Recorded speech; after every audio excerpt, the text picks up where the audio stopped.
ಒಂದು ಮುಖ್ಯವಾದ ಪ್ರಶ್ನೆ ನಾನು ಕೇಳಕ್ಕೆ ಇಷ್ಟಪಡ್ತೀನಿ ಗೀತಾ, ಬಿಕಾಸ್ ಸುಮಾರು ಜನ, ನಾನು ಬರೀ ಕೊರಿಯೋಗ್ರಫಿ ಬಗ್ಗೆ ಕೇಳ್ತಾ ಇಲ್ಲ, ಅಥವಾ ಎಲ್ಲರೂ ಏನು ಮಾಡ್ತಾರೆ ಸಣ್ಣ ವಯಸ್ಸಲ್ಲಿ ಆ ಮೆಚುರಿಟಿ ಬರಕ್ಕೆ ಮುಂಚೆನೇ ಮದುವೆ ಆಗ್ಬಿಡ್ತೀವಿ. ಬಟ್ ನಮ್ಮ ಒಂದು ಪ್ರೊಫೆಷನ್ ಬಗ್ಗೆ ಸಿಕ್ಕಾಪಟ್ಟೆ ಆಸೆ ಇರುತ್ತೆ.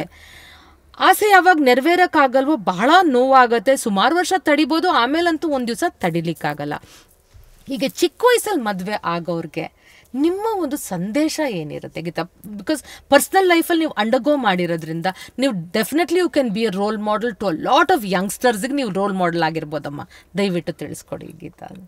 ಮ್ಯಾಮ್, ಇದರಲ್ಲಿ ಮೇಲ್ ಅಂತ ಫೀಮೇಲ್ ಅನ್ನೋ ಒಂದು ಡಿಫ್ರೆನ್ಸೇ ಇರಬಾರ್ದು ಅಂತ ಹೇಳ್ತೀನಿ.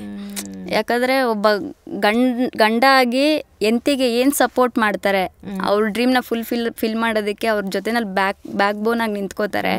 ಪ್ರತಿಯೊಂದು ಹೆಣ್ಣನ್ನು ಯಾವುದೇ ತಪ್ಪದಾರಿ ಹಿಡಿದಿರಾ ಆಯಿತಾ, ಅಷ್ಟು ಧೈರ್ಯವಾಗಿ ಅವರು ಅವ್ರ ಡ್ರೀಮ್ನ ಫುಲ್ಫಿಲ್ ಮಾಡ್ಕೊಳ್ಳೋಕೆ ಒಂದು ಅವಕಾಶ ಸಿಗುತ್ತೆ ಆ ಹೆಣ್ಮಗುವಿಗೆ.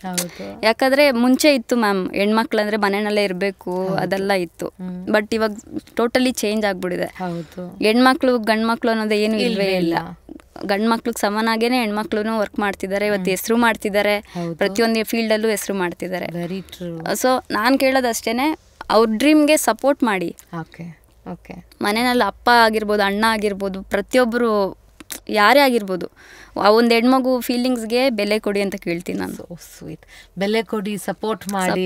ನಮಗೂ ನಿಮ್ಮಂತೆನೆ ಆಸೆಗಳಿರುತ್ತೆ, ನಮಗೂ ಅದನ್ನ ಫುಲ್ಫಿಲ್ ಮಾಡ್ಕೊಡಕ್ಕೆ ಒಂದು ಅವಕಾಶ ಮಾಡಿಕೊಡಿ ಅಂತ ಹೇಳ್ತೀರಾ.